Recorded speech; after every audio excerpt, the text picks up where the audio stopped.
Imagine a single empire stretching across 3 continents, an empire that ruled the gateway between East and West, that shaped trade, culture, and faith for centuries, from the deserts of Arabia to the mountains of the Balkans, from the heart of Africa to the gates of Vienna. Its flag once flew over millions of people. This was not a small kingdom. It was not a brief rise and fall. It was one of the most powerful empires in history, the Ottoman Empire. But what if the Ottomans still existed today? Picture it for a moment. A state controlling Istanbul, Cairo, Baghdad, Damascus, Mecca, Medina, and Jerusalem. A power commanding the Black Sea, the Mediterranean, and the Red Sea, with oil fields of the Middle East, farmland of Anatolia, and trade routes of Europe under one banner. It would stand as one of the richest and strongest nations on earth. Its population would number in the hundreds of millions, its cities glowing with culture and history. The world map would look very different, and the balance of power would tilt in ways almost impossible to imagine. The Ottomans are gone, yet their shadow still lingers. The lines of many modern borders were drawn after their fall. Conflicts and alliances in the Middle East and Europe still carry traces of their time. The architecture of mosques and palaces, the melodies of music, the flavors of food, all whisper stories of their long rule. The memory of their greatness inspires some with pride and others with warning. The story of the Ottoman Empire is not simple. It is not only a tale of conquest or decline. It is a human story of ambition, faith, strength, mistakes, and survival. It begins with a small group of frontier warriors in Anatolia, men living on the edges of the Byzantine world. They were poor, but they were determined. Their leader, Osman, gave his name to the empire that would rise from these humble beginnings. What started as a minor principality would grow into a vast dominion that shaped half the world for more than 600 years. The rise of the Ottomans was marked by vision and discipline. They were not only fighters but builders. They created systems of law, organized diverse peoples, and kept trade routes alive. They balanced power between religion and state, between sultans and soldiers. They welcomed scholars and artists, turning their cities into centers of learning and beauty. For a time, they stood as a symbol of strength and order, admired by friends and feared by rivals. Yet the same empire that rose so high also fell. Its decline was slow but steady. Weak rulers, palace intrigues, corruption, and rebellion gnawed at its strength. Wars drained its treasury. New powers rose in Europe with stronger economies and modern armies. The Ottomans, once at the cutting edge of innovation, fell behind. By the 19th century, they were called the sick man of Europe, a once mighty state struggling to survive in a modern world. And in the end, even their centuries of resilience could not save them. After the First World War, the empire was carved apart by victors. The Republic of Turkey emerged from its ashes, but the world of the Ottomans was gone forever. This story, the rise, the glory, the decline, and the fall, is not just history. It is a mirror. Empires rise when they are united, disciplined, and just. They fall when they grow divided, corrupt, or complacent. The Ottomans teach us that strength is never permanent. Power is not guaranteed. Every empire carries within it the seeds of its own destruction. So, let us begin this journey into their world. From Osman's frontier warriors to Suleiman's golden throne, from the conquest of Constantinople to the final collapse after the Great War. This is the story of how the Ottomans built power, how they lost it, and what lessons they leave for us today. To understand the rise of the Ottoman Empire, we must go back to a time when Anatolia, the land we now call Turkey, was a patchwork of broken states and restless frontiers. The Seljuk Turks, who once ruled much of the region, had collapsed under the weight of internal strife and the shock of Mongol invasions. Byzantine power, once mighty in the east, had shrunk to a shadow of itself. What remained was a land filled with small principalities, known as beyliks, each ruled by local warlords. It was a land of uncertainty, but also a land of opportunity. Out of this chaos came Osman, the man whose name would give birth to the Ottomans. Osman was born around 1258, the very year that the Mongols sacked Baghdad and ended the Abbasid Caliphate. His father, Ertugrul, was the leader of a small Turkish tribe that had wandered westward, seeking new lands after the collapse of Seljuk power. The tribe settled near the frontier of Byzantine territory, a dangerous but promising place. Here, raiding was a way of life. The border was fluid, with skirmishes, alliances, and shifting loyalties shaping daily existence. Osman grew up in this world of uncertainty. He was not the son of a great king. His tribe was small, his resources limited, but Osman possessed vision and courage. He understood that survival required more than raids. It required unity, faith, and leadership that could inspire loyalty. From a small beginning, he would plant the seed of an empire. The early Ottomans were frontier warriors, known as Ghazis. These men saw themselves as fighters for faith, living on the edge of Christian Byzantine lands. For them, war was both a livelihood and a mission. Their raids were not only for booty, but also for honor. This spirit of Gaza, fighting in the path of God, gave the early Ottomans a sense of purpose beyond survival. It gave them an identity that rallied followers. Osman proved himself in battles against Byzantine garrisons. His men attacked forts and villages, slowly expanding their territory. Legend tells of Osman having a dream in which a great tree grew from his chest, its branches spreading across the world. Whether myth or truth, this story captured the belief that Osman was destined for greatness. His followers saw him not as just another frontier chief, but as a leader with divine favor. In 1299, Osman declared independence from the crumbling Seljuk Sultanate, which had once been his overlord. This date is often taken as the official birth of the Ottoman Empire. At first, it was little more than a small principality, one of many in Anatolia. But unlike others, Osman's domain would grow steadily, fueled by discipline, faith, and opportunity. The Ottomans also benefited from geography. Their lands lay close to Byzantine territory, which by then was weak and fragmented. Constantinople remained a great city, but the countryside was vulnerable. The Ottomans made steady gains, while other Turkish beyliks focused on fighting each other or resisting Mongol pressure in the east.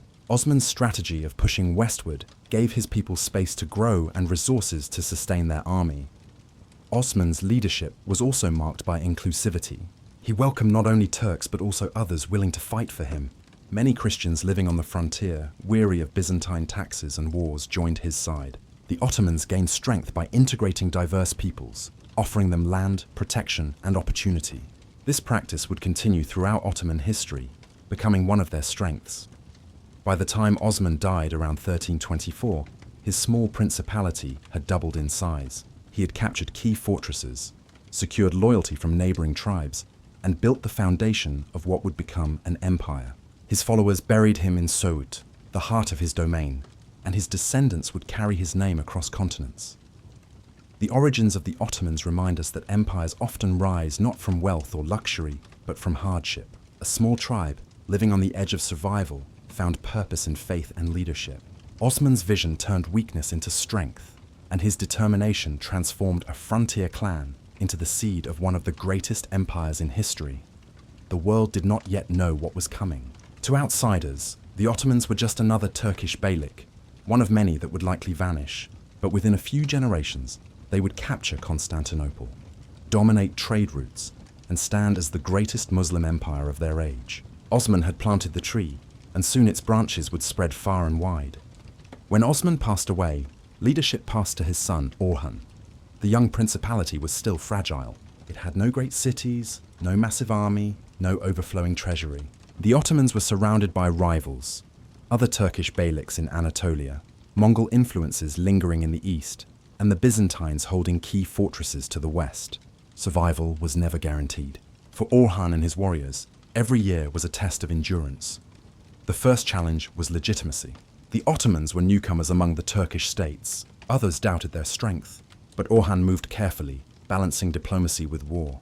He strengthened ties with neighboring beyliks, sometimes through marriage alliances, sometimes through truces. At the same time, he led raids deeper into Byzantine territory, keeping the warriors loyal and the spoils flowing. In this way, he showed both his allies and his enemies that the Ottomans were here to stay. One of Orhan's most important achievements was the capture of Bursa in 1326. This was no ordinary victory. Bursa was a wealthy city, strategically placed, with fertile lands around it. By making it his capital, Orhan gave the Ottomans their first true urban center. Bursa became a place not only of governance, but also of trade and culture. With this, the Ottomans shifted from being a frontier tribe to a principality with a stable base. But success brought new struggles. Managing an expanding territory was more difficult than leading raids. Orhan needed an administration, not just an army. To solve this, he began to organize officials to oversee taxes, justice, and the distribution of land.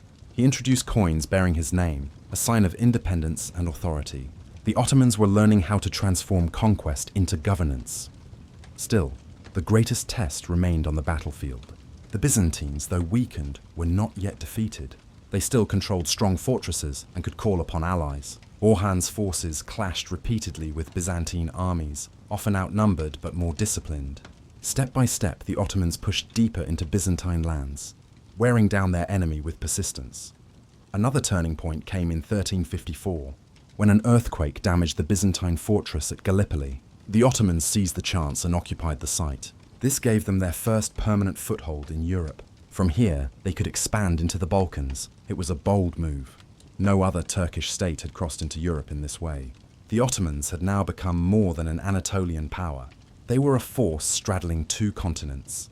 The crossing into Europe brought new opportunities, but also new dangers. The Balkans were a mosaic of states, Serbs, Bulgarians, Hungarians, and others, each with their own ambitions. The Ottomans would face fierce resistance here, but they also found allies. Some local rulers, pressured by rivals, welcomed Ottoman support. Others resisted but were defeated and forced into submission. The Ottomans showed flexibility, sometimes harsh in war, but also pragmatic in alliance. What made the early Ottomans different from many rivals was their ability to integrate diverse peoples. Christians who accepted Ottoman rule often kept their lands and livelihoods. The Ottomans demanded loyalty and taxes, but they did not always destroy local traditions. This gave them stability in newly conquered lands. Over time, this policy of inclusion helped them govern vast populations with different religions and cultures. Orhan also laid the foundations of the famous Ottoman army system.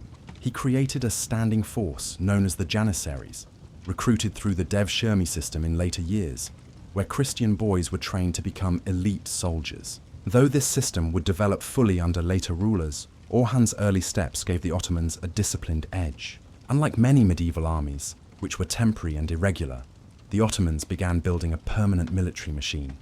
The struggles of this period were not only external, but also internal. Managing warriors who expected constant raids and spoils was difficult. Leaders who failed to deliver victories often faced rebellion. Orhan had to balance the demands of his Ghazi fighters with the needs of governance. Too much focus on raids risked instability. Too much focus on administration risked losing warrior loyalty. His success lay in finding a middle path. By the time of Orhan's death in 1362, the Ottomans had grown into a power of real importance. They controlled Bursa, held Gallipoli, and had begun spreading in both Anatolia and the Balkans. Their small principality had survived early doubts, faced rivals, and emerged stronger. What Osman had planted, Orhan had nurtured into a rising tree. The early struggles shaped the Ottomans in ways that lasted for centuries. They learned discipline in hardship, flexibility in diplomacy, and endurance in war. They built their first institutions and gained their first cities. From this foundation, they would soon launch into greater conquests, led by ambitious successors who dreamed not of survival, but of empire. The passing of Orhan in 1362 brought a new leader to the Ottomans, Murad I, his son. Murad was not content with what had been gained. Where his father had secured survival and legitimacy, Murad dreamed of conquest and glory. The Ottomans, still young, were about to step onto a larger stage. One of Murad's first actions was to strengthen the capital at Bursa. He understood that an empire must have a heart. From Bursa flowed new laws, taxes, and the early bureaucracy of Ottoman rule. Yet Murad did not sit still. His eyes were fixed westward, across the Balkans, where fractured kingdoms and rival lords presented both danger and opportunity. The Balkans in the 14th century were unstable. The Byzantine Empire clung to survival, weakened by civil wars. The Serbian Empire under Stefan Dusan had briefly risen to power, but after his death, it fragmented. Bulgaria was divided and struggling. Hungary watched the region but was often distracted. Into this fractured world, Murad sent his armies. The Ottomans were different from their rivals. They were disciplined, organized, and guided by a vision larger than a single raid. Murad expanded the use of taimars, land grants given to cavalrymen in exchange for service. This system tied warriors to the state and ensured that expansion brought stability, not chaos. He also deepened the foundations of the Janissaries, the elite corps that would become the backbone of Ottoman power. In 1363, Murad moved the capital from Bursa to Edirne, Adrianople, in Thrace. This was a bold step. It signaled that the Ottomans were no longer only an Anatolian power. Edirne placed them firmly in Europe, within striking distance of the Balkans and even Constantinople itself. From this new centre, Murad launched campaigns that would transform the Ottomans into a major regional power. The first great clash came at the Battle of Maritsa in 1371. A large Serbian army, supported by allies, marched to stop Ottoman expansion. But Murad's commanders struck with speed and surprise. At night, the Ottomans attacked the Serbian camp by the river. The enemy was routed, their leaders killed, their forces scattered. The victory was shocking. It proved that the Ottomans were not just raiders, but a formidable military power. After Maritsa, many Balkan states recognized Ottoman strength and began paying tribute rather than face destruction. Murad did not rely only on force. He used diplomacy wisely, forging marriages and alliances to secure his rule. Some Christian lords found it better to submit and keep their lands under Ottoman protection than to fight and lose everything. This pragmatism allowed the Ottomans to expand without exhausting themselves in endless wars. Still, resistance remained. In 1389, the Ottomans faced a coalition of Serbs, Bosnians, and other Balkan forces at the Battle of Kosovo. It was a fierce and bloody clash. Both sides suffered heavy losses, and Murad himself was killed during or after the battle. But the Ottomans held the field, and their enemies were broken. Kosovo became a turning point, remembered in legend for centuries. It marked the Ottomans as the dominant force in the Balkans, though it came at the cost of their leader's life. Murad was succeeded by his son, Bayezid I, known as the Thunderbolt. Bayezid earned his title through the speed of his campaigns. He was relentless, driving the Ottomans to new heights. Under him, the empire expanded rapidly, striking deep into the Balkans and across Anatolia. His armies captured cities, subdued rivals, and forced many states into vassalage. Bayezid's ambition reached its peak when he confronted a massive European crusader army at the Battle of Nicopolis in 1396. This coalition, made up of French knights, Hungarian forces and others, was one of the last great crusades. The battle ended in a decisive Ottoman victory. The crusader army was crushed, and Bayezid's reputation soared. Europe now feared the Ottomans as never before. But Bayezid's rapid expansion also brought risks. In his eagerness, he stretched Ottoman power thin. While he subdued much of Anatolia and threatened Constantinople itself, his aggression caught the attention of a far greater threat: Timur, the conqueror from Central Asia. In 1402, the two powers met at the Battle of Ankara. It was a disaster for the Ottomans. Bayezid was captured, his army destroyed, and the empire thrown into chaos. This period, known as the Ottoman Interregnum, lasted until 1413. Bayezid's sons fought each other for control, each ruling parts of the fractured state. The empire seemed on the brink of collapse, but out of this turmoil rose Mehmed I, who reunited the Ottoman lands and restored stability. The Ottomans had been shaken, but not destroyed. Their resilience, born of discipline and flexible governance, carried them through the storm. These first campaigns and expansions revealed both the strength and vulnerability of the young empire. Victories like Maritsa, Kosovo, and Nicopolis built their reputation as an unstoppable force. Yet defeats like Ankara showed how quickly fortunes could turn. Through it all, the Ottomans learned to adapt. They refined their armies, strengthened their administration, and prepared for the next stage of conquest. By the mid-15th century, the Ottomans stood as a major power, controlling both Anatolia and much of the Balkans. The dream of Osman had grown beyond imagination, but greater challenges lay ahead. A city stood in their path, a city that had resisted them for a century, a city that symbolized the Christian world. Its name was Constantinople. The Ottomans knew that to secure their empire, they must capture it, and under a young sultan with vision and fire in his heart, that moment would soon arrive. The Ottomans had already set foot in Europe through Gallipoli and Edirne, but the true test of their strength would come with the deeper push into the Balkans. Europe in the 14th and 15th centuries was a land of kingdoms divided by rivalries, each struggling with its own troubles. Some were strong, others were weakened by wars, plagues, or political quarrels. Into this fractured landscape, the Ottomans advanced with patience and determination. Murad the Firm and Bayezid. I had already shown that Ottoman armies could defeat coalitions of European knights. The battles of Maritsa, Kosovo, and Nicopolis had built their reputation as a disciplined and unstoppable force. But these victories were not only military, they also had political results. After each battle, more rulers in the Balkans chose to accept Ottoman overlordship rather than risk destruction. Tribute, loyalty, and marriage alliances became tools of expansion alongside the sword. The Ottomans developed a clear strategy for their European advance. They would capture key fortresses, install garrisons, and then use those strongholds as bases for further campaigns. Edirne, made the capital by Murad, became the staging ground. From there, Ottoman armies fanned out across Thrace, Macedonia, and Bulgaria. Step by step, they pushed their frontier further west.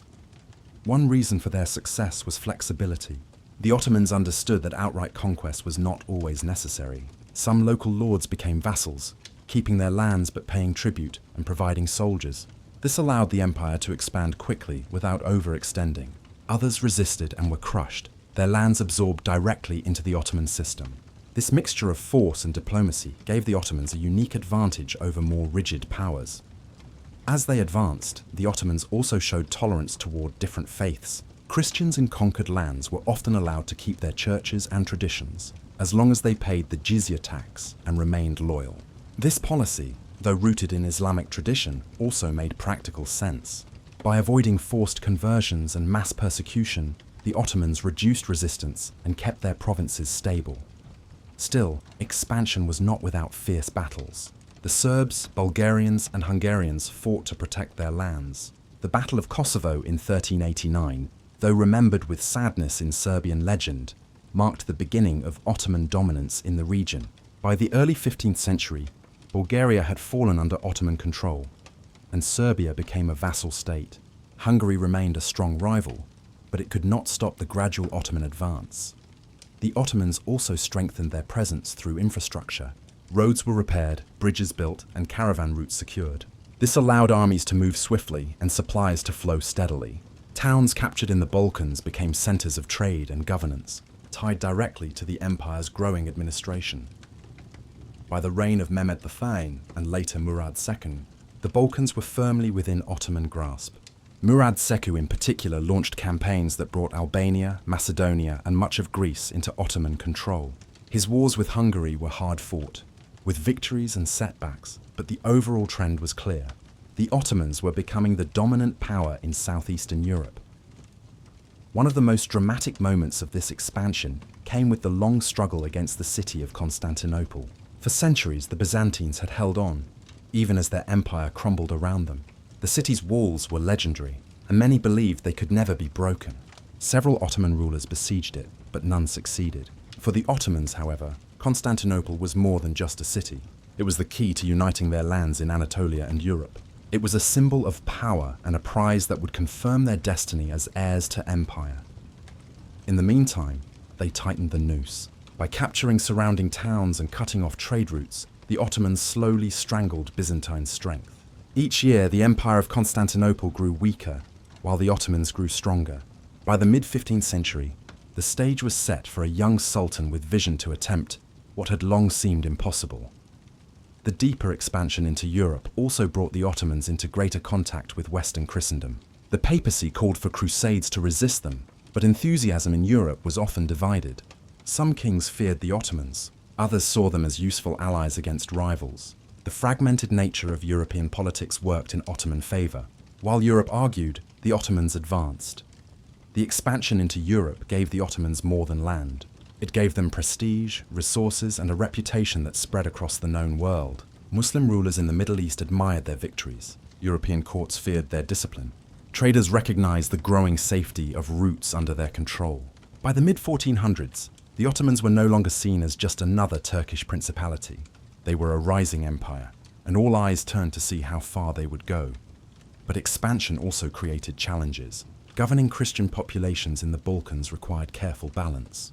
Managing wars on multiple fronts strained resources. Internal rivalries within the Ottoman court sometimes threatened unity. Yet, through discipline, flexible policies, and a strong sense of mission, the Ottomans overcame these difficulties. The conquest of Constantinople would mark the true transformation of the Ottomans into a world empire. But even before that fateful event in 1453, their expansion into Europe had already reshaped the map. The Balkans, once a land of divided powers, now stood under the rising shadow of the Crescent Banner. The Ottomans had crossed the threshold, and there would be no turning back. The dream of taking Constantinople burned in the hearts of many Ottoman rulers. It was the city of emperors, the jewel of Byzantium, the gateway between Europe and Asia. Surrounded by massive walls, defended by history itself, Constantinople had resisted countless sieges. To capture it would mean not only victory, but also destiny fulfilled. For centuries, Muslim rulers had looked upon the city with longing, recalling the words of the Prophet Muhammad that one day Constantinople would fall to a blessed army and commander. The Ottomans believed it was their mission to make that vision real. Before this final conquest, however, the Ottomans had to fight wars that tested their strength. Murad Said, father of Mehmed II, faced repeated battles with European powers determined to push the Ottomans back. In 1444, the Crusade of Vienna brought a coalition of Hungarians, Poles, and other allies against him. The Crusaders hoped to halt Ottoman expansion once and for all. The two armies clashed near Varna on the Black Sea coast. Murad's forces fought with determination, and in the end, the Crusader King Władysław III was killed in battle. The victory was decisive, reminding Europe that the Ottomans were not to be underestimated. Murad II later fought at the Second Battle of Kosovo in 1448, again facing a large European force led by Hungary. Once again, the Ottomans triumphed, crushing their opponents and securing dominance in the Balkans. These wars drained the Ottomans, but also hardened them. By the time Murad died in 1451, leaving the throne to his son Mehmed II, the empire was strong, disciplined, and poised for greatness. Mehmed II was only 19 when he became sultan, but he possessed a vision far beyond his years. History remembers him as Mehmed the Conqueror. From the moment he took power, his eyes were set firmly on Constantinople.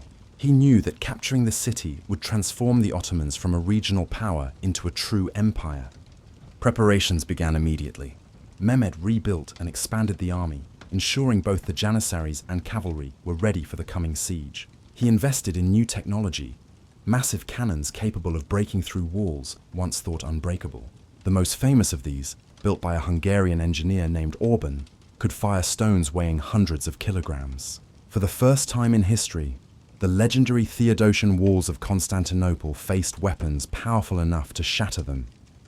To cut off the city, Mehmed built a fortress on the Bosporus called Rumeli Hisar, directly across from an earlier Ottoman fortress on the opposite shore. Together they controlled passage through the strait, choking off aid to Constantinople from the Black Sea. The city was surrounded by land and sea, isolated from allies. In April 1453, the siege began. Constantinople, once the heart of the Byzantine Empire, was now a fading city of perhaps 50,000 people. Its emperor, Constantine IV Palaiologos, defended it with courage, but lacked men and resources. A small band of Genoese soldiers aided the Byzantines, but they were vastly outnumbered by Mehmed's army, estimated at over 80,000 strong. The siege was relentless. Day after day, the giant cannons thundered, smashing sections of the walls. Ottoman sappers tunneled beneath the defenses, while naval forces tried to control the waters of the Golden Horn. The Byzantines fought bravely, repairing breaches, countering attacks, and even using chains to block Ottoman ships from entering the harbour. Mehmed responded with ingenuity. In one of the most famous moments of the siege, he ordered his ships to be dragged over land on greased logs, bypassing the chain barrier and launching them directly into the Golden Horn. The sight shocked the defenders. Now the Ottomans attacked from both land and sea, tightening the noose around the city. For weeks, the siege dragged on. Hunger and exhaustion weakened the defenders, while Ottoman morale grew stronger with each passing day. Finally, on May 29, 1453, Mehmed launched his final assault. Waves of soldiers stormed the walls. After hours of fierce fighting, the defenses collapsed. Constantine XIV is said to have thrown himself into the battle, dying as the last emperor of Byzantium. The Ottomans surged into the city, and Constantinople was theirs. The fall of Constantinople was more than a military victory. It was a world-changing event. For over 1,000 years, the city had been the capital of the Byzantine Empire, the bastion of Christianity in the East. Its capture marked the end of Byzantium and the rise of the Ottomans as a true world empire. The city was renamed Istanbul and declared the new capital. Mehmed II moved quickly to rebuild. He restored order, reopened markets, and invited people of different faiths to return and settle. Hagia Sophia, the great church, was converted into a mosque, symbolizing the new era. Yet Mehmed also respected other communities, allowing Christians and Jews to live under Ottoman rule with protections. Istanbul became a city of many peoples, reflecting the empire's diversity. The conquest of Constantinople shook the world. In Europe, fear spread that the Ottomans might push further west. In the Muslim world, celebration spread that the prophecy of the Prophet had been fulfilled. Traders saw opportunity in the new capital, which sat at the crossroads of East and West. Scholars, artists, and builders flocked to the city, giving it new life as one of the great centers of the world. Mehmed did not stop there. His reign saw campaigns into the Balkans, Anatolia, and beyond. Yet Constantinople remained his greatest prize, a symbol of Ottoman destiny. By capturing it, Mehmed transformed his people from frontier warriors into heirs of empire. The city that once stood as a barrier now became the beating heart of a new age. The story of Constantinople's fall is one of both endings and beginnings. For the Byzantines, it was the end of a 1,000-year empire. For the Ottomans, it was the beginning of centuries of dominance. The cannons that shattered its walls also announced the dawn of modern warfare, where no fortress was truly safe. The city that changed hands on that May morning in 1453 would forever remain a symbol of ambition, destiny, and the rise of one of history's greatest empires. After the conquest of Constantinople, the Ottomans faced a new challenge. They had proven themselves as warriors, but now they had to prove themselves as rulers. Conquest brings land, but without order, land is only chaos. To turn victories into lasting power, the Ottomans needed systems, laws, administration, and institutions that could hold together a vast and diverse empire. Mehmed II, the conqueror, understood this deeply. He did not rest on his triumph. Instead, he worked tirelessly to shape the Ottomans into more than a military power. He envisioned an empire that would stand not only by the sword, but also by the pen and the law. Under his rule, the foundation of the Ottoman system was laid, and later sultans would build upon it. The first cornerstone of Ottoman governance was the millet system. This unique arrangement allowed different religious communities to govern themselves under their own leaders. Christians, Jews, and Muslims lived side by side, each with their own courts, laws, and traditions. They paid taxes and accepted Ottoman authority, but within their communities they enjoyed a degree of autonomy. This reduced rebellion and made diverse populations feel secure. It also showed the Ottomans' pragmatism. Rather than forcing unity through suppression, they created stability through managed diversity. Another vital pillar was the devshirme system, also known as the blood tax. Christian boys from the Balkans were recruited, converted to Islam, and trained to serve the empire. Many became janissaries, the elite soldiers who formed the backbone of the Ottoman army. Others rose as administrators, advisors, and even grand viziers. Though controversial, the system gave the empire a constant supply of disciplined, loyal servants who owed their position entirely to the sultan. It also allowed talented individuals, regardless of birth, to rise to high office. The janissaries themselves were unlike any other force of their time. They lived under strict discipline, forbidden from marrying or owning property during service. Their loyalty was to the sultan alone. This gave the Ottomans a professional standing army, something rare in a medieval world where most armies were temporary and feudal. The janissaries became symbols of Ottoman strength, feared across Europe and respected in the Muslim world. Beyond the military, Mehmed II codified laws that balanced Islamic principles with practical governance. The Qanun, secular laws, worked alongside Sharia to regulate the empire. Issues of taxation, land, and criminal justice were carefully outlined. This dual system ensured flexibility, allowing the Ottomans to govern both Muslim and non-Muslim subjects effectively. The law was clear, consistent, and enforced, a major reason why their empire lasted so long. The Timar system was another innovation. Land was granted to cavalry soldiers, known as sipahis, in exchange for their service. They collected taxes from peasants, kept order, and provided troops when called upon. This tied the military and the economy together, ensuring that expansion brought stability, not disorder. The Timar system also prevented the rise of powerful feudal lords, since land belonged to the state and was only entrusted to individuals. In Istanbul, Mehmed rebuilt the city into a true imperial capital. Mosques, markets, and palaces rose from the ruins. The Grand Bazaar became a hub of trade, drawing merchants from across the world. Hagia Sophia, once the great church of Byzantium, was transformed into a mosque, symbolizing the new age. The city's population swelled as Muslims, Christians, and Jews settled there, turning it into a crossroads of cultures. Education was also prioritized. Madrasas, Islamic schools, trained scholars, judges, and officials. Libraries collected manuscripts, preserving knowledge and spreading learning. Science, mathematics, and art flourished under the Sultan's patronage. Mehmed himself was a man of intellect, fluent in several languages, and eager to engage with scholars. His vision was not only to conquer lands, but to cultivate civilization. Trade expanded under these systems. The Ottomans controlled routes between east and west, benefiting from the flow of silk, spices, and precious metals. Caravans moved safely under their protection, while ports buzzed with merchants from Venice, Genoa, and beyond. By ensuring security, the Ottomans encouraged prosperity. Wealth from trade filled their treasury and funded further conquests. Yet these systems were not perfect. The Devshirme, while effective, created resentment among Christian families who lost their sons. The Timar system, though efficient, sometimes led to abuse when Sipahis overtaxed peasants. The Janissaries, so disciplined at first, would later grow powerful and corrupt. But in the 15th and 16th centuries, these institutions gave the Ottomans unmatched strength. The genius of the Ottomans lay not only in building these systems, but in maintaining balance. Religion and law, military and economy, diversity and unity, all were woven into the fabric of the empire. This balance created resilience. Even when crises struck, the empire endured because its foundations were strong. By the late 15th century, the Ottoman Empire stood as one of the best organized states of its age. While Europe still struggled with feudal divisions and endless wars, the Ottomans had a centralized system capable of mobilizing armies, managing lands, and governing diverse peoples. Their rise was no longer a question of chance. It was the product of vision, discipline, and careful institution building.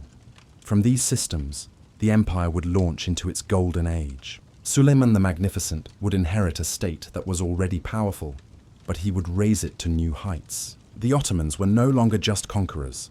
They were rulers of a civilization that combined the strength of the sword with the wisdom of law and the brilliance of culture. Empires are often remembered for their rulers, armies, and battles. But the true story of an empire is also found in the lives of ordinary people: farmers, merchants, craftsmen, mothers, children, and scholars. In the Ottoman Empire, daily life was shaped by faith, tradition, and the unique systems that held together one of the most diverse states in history. For most Ottomans, life began in the village. Across Anatolia and the Balkans, peasants worked the land, growing wheat, barley, olives, and grapes. The empire relied heavily on agriculture, and taxes were often paid in crops. Farmers lived in simple houses made of stone or wood, with animals kept close. Seasons dictated their rhythm: planting in spring, harvest in summer, preparation in autumn, survival in winter. Despite taxes and hardships, Ottoman peasants often enjoyed stability under the Timar system, which protected their lands from feudal seizure. In towns and cities, life was more colorful. The heart of urban existence was the marketplace, the bazaar. Stalls overflowed with spices from the east, fabrics from Persia, glass from Venice, and carpets woven by skilled hands. Merchants shouted prices, buyers bargained, and scents of coffee, roasted nuts, and perfumes filled the air. Trade was the lifeblood of the empire, and markets reflected its diversity. Turks, Greeks, Armenians, Arabs, Jews, and many others exchanged goods and ideas daily. Religion shaped community life deeply. Mosques were not only places of prayer but also centers of learning and charity. The call to prayer echoed across villages and cities, marking the rhythm of the day. In Christian and Jewish quarters, churches and synagogues provided spiritual life and schooling for their communities. The Ottoman policy of tolerance allowed these faiths to exist side by side. While Muslims held the dominant position, Christians and Jews could live, work, and worship, protected under the millet system. Education was valued. Boys often attended local schools to learn reading, writing, and basic knowledge of the Quran. In larger cities, madrasas trained scholars in law, science, and literature. Some of the brightest minds in medicine, astronomy, and mathematics emerged from Ottoman lands. Libraries preserved works from past civilizations, linking ancient knowledge with new discoveries. For many, learning was a respected path, just as much as trade or farming. Art and culture flourished in everyday life. Ottoman architecture left its mark in the form of elegant mosques with soaring domes and graceful minarets. The works of great architects like Mimar Sinan shaped skylines, blending beauty with spiritual devotion. Homes were decorated with carpets, ceramics, and calligraphy, turning even modest spaces into reflections of culture. Music and poetry filled gatherings. Coffee houses became popular spaces where men met to share news, recite poems, or listen to musicians. Family life was central. Households were usually extended, with grandparents, parents, and children under one roof. Women played key roles in raising children, managing homes, and in some cases, running businesses. In villages, women worked the fields alongside men. In cities, they often managed trade in markets or workshops. Marriage was both a personal bond and a community affair, with traditions that blended local customs with Islamic practices. The empire's diversity meant that daily life could look very different from one region to another. In the Balkans, Orthodox Christian villages maintained their traditions under Ottoman rule. In Arab lands, Islamic culture was centuries old and continued with its own richness. In Anatolia, Turkic customs mixed with older Byzantine influences. This mosaic gave the empire a layered identity, not uniform, but connected under one administration. Travel was common within the empire. Caravans carried goods across long distances, protected by Ottoman soldiers and caravanserais, roadside inns where travelers could rest. Pilgrims journeyed to Mecca and Medina, supported by imperial caravans that ensured safety along the route. Merchants, scholars, and soldiers moved constantly, spreading ideas and linking distant regions. Food reflected the empire's variety.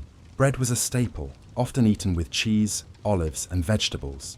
Meat, especially lamb, was prized, while fish filled the diets of coastal regions. Spices flavored meals, coffee became a cultural favorite, and sweets like baklava delighted rich and poor alike. Feasts marked special occasions, while charity kitchens, funded by Waqf endowments, provided meals for the poor and travelers. Justice and order were visible in daily life. Local courts, led by judges known as qadis, resolved disputes. Their decisions were based on Islamic law, but also practical considerations. Villagers and townsfolk could appeal to these courts, and their presence gave people confidence that justice could be sought. This trust in local governance helped maintain stability across such a vast and diverse empire. Even in times of hardship, community bonds gave strength. Festivals brought joy. Ramadan with its nights of prayer and feasting, Eid celebrations with shared meals and gifts, and local fairs with music and dance. For Christians and Jews, their own holy days were observed freely. Life was not without struggle, but faith, family, and tradition gave meaning to everyday existence. Daily life in the Ottoman Empire shows why it endured for centuries. While armies conquered and rulers governed, it was farmers, merchants, scholars, and families who carried its weight. They lived under systems that, despite flaws, gave them stability and identity. Their resilience kept the empire alive through wars and crises. Their work filled the markets. Their prayers echoed in mosques and churches. Their children carried traditions forward. The empire was not only built by sultans and viziers, it was also built by ordinary lives, lives woven together into a fabric of cultures and faiths. From the smallest village in Anatolia to the bustling streets of Istanbul, this daily rhythm gave the Ottoman world its soul. The story of the Ottoman Empire reached its highest peak under the rule of one man, Suleiman III, remembered in the West as the Magnificent and in the Islamic world as the Lawgiver. His reign, from 1520 to 1566, marked the golden age of the Ottomans. When their power stretched farther, their culture shone brighter, and their name commanded respect across the world. When Suleiman ascended the throne, he was only 26 years old, yet he carried the confidence of a dynasty already strong. His father, Selim III, had expanded the empire dramatically, conquering Egypt, Syria, and the holy cities of Mecca and Medina. The Ottomans now stood as the guardians of Islam's most sacred places. Suleiman inherited this mantle, and he intended not only to preserve it, but to elevate it. From the start, Suleiman showed himself to be a leader of vision. He launched campaigns into Europe, continuing the push of his ancestors. His armies moved with speed and discipline, striking fear into kingdoms that once looked down upon the Ottomans as outsiders. In 1521, he captured Belgrade, the key fortress guarding the entrance to Central Europe. This victory opened the way for further expansion into Hungary and beyond. 2 years later, Suleiman achieved one of his most famous triumphs, the capture of Rhodes from the Knights of St. John. The island fortress had long been a base for crusaders who harassed Muslim shipping. After a long and bloody siege, the knights surrendered and Rhodes became an Ottoman possession. The victory gave Suleiman control over the eastern Mediterranean and sent a message across Christendom. The Ottomans were unstoppable. But his greatest military glory came in 1526, at the Battle of Mohacs. There, the Ottoman army crushed the Hungarians in a swift and devastating fight. The Hungarian king was killed, and much of Hungary fell under Ottoman control. For centuries, Hungarians would remember Mohacs as a national tragedy. For Suleiman, it was proof that his empire stood as Europe's most formidable power. Not all campaigns succeeded. In 1529, Suleiman besieged Vienna, the heart of the Habsburg lands. His armies reached the gates of the city, but heavy rains, stretched supply lines, and fierce resistance forced a retreat. Though Vienna remained unconquered, the very fact that Ottoman banners had flown outside its walls sent shockwaves across Europe. The message was clear. The Ottomans were no longer confined to the Balkans. They threatened the very center of Christendom. Suleiman's power was not limited to Europe. He expanded in the east as well, waging wars against the Safavids of Persia.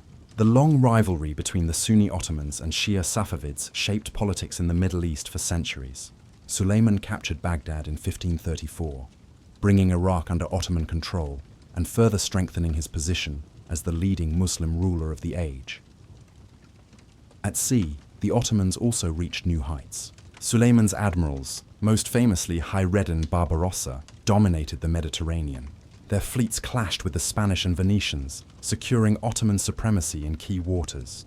The empire's navy extended its reach into the Red Sea and even the Indian Ocean, protecting Muslim pilgrims and trade routes against Portuguese interference. Yet Suleiman's greatness was not only measured in battles. At home, he transformed the empire through law and culture.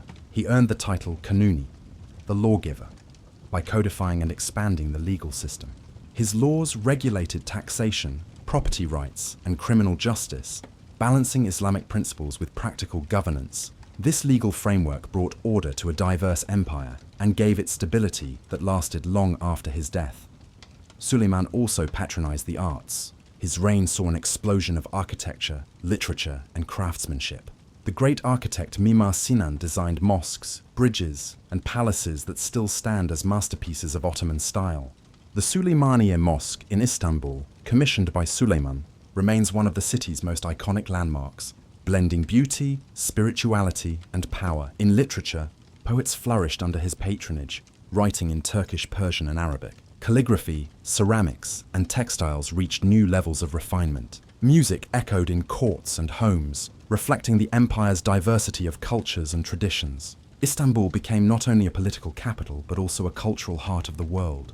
Suleiman's personal life also shaped his reign. He married Hürrem Sultan, known in the West as Roxolana, a woman of extraordinary influence. Breaking tradition, Suleiman made her his legal wife, and together they built a partnership that defied expectations of the time. Hürrem played a role in politics, charity, and court life, becoming one of the most powerful women in Ottoman history. The empire under Suleiman was vast, stretching from Hungary to Yemen, from Algeria to Iraq. It was home to millions of people of many faiths and languages. Governing such a realm required not only force, but also wisdom. Suleiman's combination of military might, legal reform, and cultural patronage created a balance that defined the golden age of the Ottomans. But even in his lifetime, cracks began to show. His later campaigns in Europe were less successful. His attempt to capture Vienna again in 1532 failed. His wars with Persia dragged on without decisive victory. The Janissaries, once so disciplined, grew more powerful and difficult to control. The seeds of decline were being planted, even as the empire seemed invincible. When Suleiman died in 1566 on campaign in Hungary, he left behind an empire larger and stronger than ever before. His reign marked the height of Ottoman power, admired and feared across the world. Yet his successors would struggle to maintain the balance he had achieved. The Golden Age would give way to challenges that no law or army could fully solve. Suleiman the Magnificent remains a towering figure in history. His reign embodied both the glory and the fragility of empire. Under him, the Ottomans reached their peak in territory, culture, and prestige. But like all peaks, it marked the beginning of a descent. The story of the Ottomans after Suleiman would be one of resilience, but also of slow decline. The Ottoman Empire was not built in a day, nor by a single hand.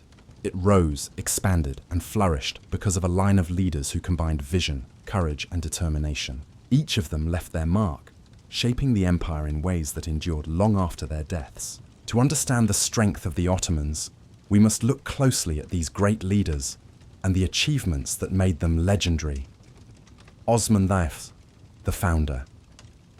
The story begins with Osman Daif, the man whose name gave birth to the dynasty. Osman was not a king when he started. He was the chief of a small Turkish tribe living on the frontier of the Byzantine Empire. But Osman carried vision. He gathered warriors under the banner of Gaza, fighting not just for survival, but for faith and honor. His raids against Byzantine towns gave his people wealth and land, while his leadership gave them purpose. Around 1299, Osman declared independence from the Seljuk overlords. What seemed like a small step at the time became the birth of an empire that would last over 600 years. Osman's greatest achievement was not conquest alone, but planting the seed of a dynasty built on faith, discipline, and resilience. Orhan, the builder of foundations, Osman's son, Orhan, inherited his father's small state, but turned it into something greater. He captured Bursa in 1326, making it the first true Ottoman capital. This was a turning point. Bursa gave the Ottomans a city, a treasury, and a cultural center. Orhan also introduced coins in his name, proof of sovereignty. More importantly, he began building administrative systems, appointing judges, collecting taxes, and training soldiers. Orhan was also the first to create a standing military corps, planting the roots of the Janissaries. His greatest achievement was transforming a frontier principality into a stable state with order and structure. Murad Dana, the expansionist. The third great leader was Murad Dana, who expanded the empire far beyond Anatolia. Moving the capital to Edirne, he declared that the Ottomans were no longer confined to Asia, but were a power in Europe as well. Murad's victories at Maritsa in 1371 and Kosovo in 1389 established Ottoman dominance in the Balkans. He also introduced the Taymar system, linking military service with land grants, which tied soldiers to the empire. His reign marked the Ottomans' transformation into a true regional power. Murad's greatest achievement was securing a permanent foothold in Europe, turning the Ottomans into a bridge between continents. Bayezid the Fern, the thunderbolt known as Yildirim, or the Thunderbolt. Bayezid was famous for the speed of his campaigns. He expanded rapidly, conquering much of Anatolia and pushing deep into the Balkans. His greatest triumph came at Nicopolis in 1396, where he crushed a large crusader army. For the first time, all of Europe realized the Ottomans were an unstoppable force. Bayezid even laid siege to Constantinople, nearly capturing it decades before Mehmed II. His reign ended in disaster when he was defeated and captured by Timur in 1402, but his earlier achievements cannot be forgotten.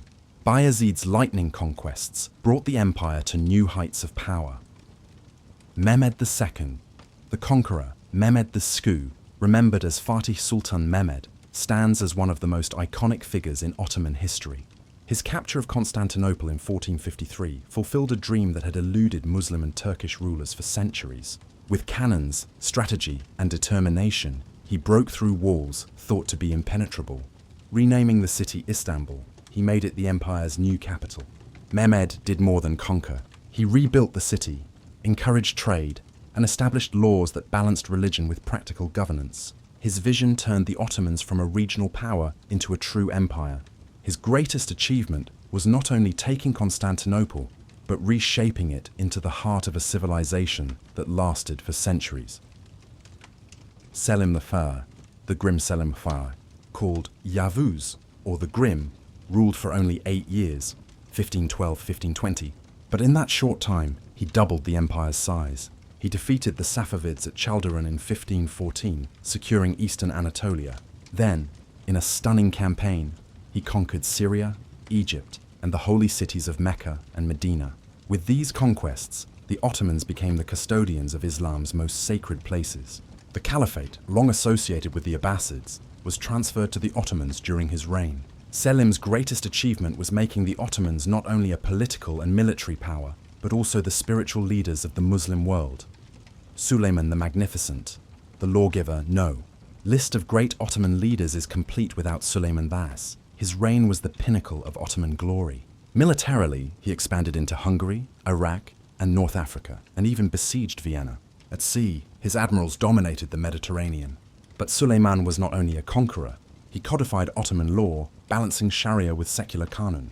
His patronage of art, poetry, and architecture left a cultural legacy that still shines today. The Süleymaniye Mosque in Istanbul, built during his reign, remains a symbol of his vision. His greatest achievement was uniting military power with justice and culture, earning him respect as both a warrior and a statesman. Together, these leaders shaped the Ottoman Empire into one of the greatest powers in history. Osman planted the seed, Orhan built its roots, Murad and Bayezid expanded its branches. Mehmed gave it a heart in Istanbul. Selim gave it a soul as guardian of the holy cities. Suleiman crowned it with glory. Each left behind lessons, vision, courage, discipline, and balance. The achievements of these rulers explain why the Ottomans lasted for more than 6 centuries. They were not perfect. They made mistakes, faced defeats, and sowed seeds of future decline. But their ability to adapt, their willingness to blend tradition with innovation, and their determination to lead with purpose gave the empire its strength.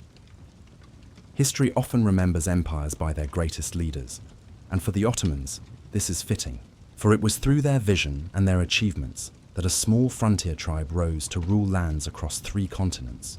For every empire that rises, there comes a time when strong leaders give way to weaker ones. The Ottoman Empire was no different. After the towering figures of Mehmed the Conqueror, Selim the Grim, and Suleiman the Magnificent, the throne often passed to men less prepared, less ambitious, or less disciplined. Their mistakes, indecision, and indulgence slowly eroded the foundations laid by their ancestors. The Ottomans did not collapse overnight. They had too much strength for that. But the seeds of decline were planted by rulers who failed to meet the challenges of their age. One of the first signs of weakness came after Suleiman's death in 1566. His son, Selim Seh, known as Selim the Sot, marked a turning point. Unlike his father, Selim cared little for military campaigns or statecraft. He preferred the pleasures of the palace, leaving much of the empire's affairs to his ministers. Under him, the tradition of active, hands-on leadership began to fade. The empire continued to function because its systems were strong, but without a vigilant sultan, corruption grew and discipline slackened. Selim II's reign showed how dangerous it could be when a ruler placed personal comfort above duty.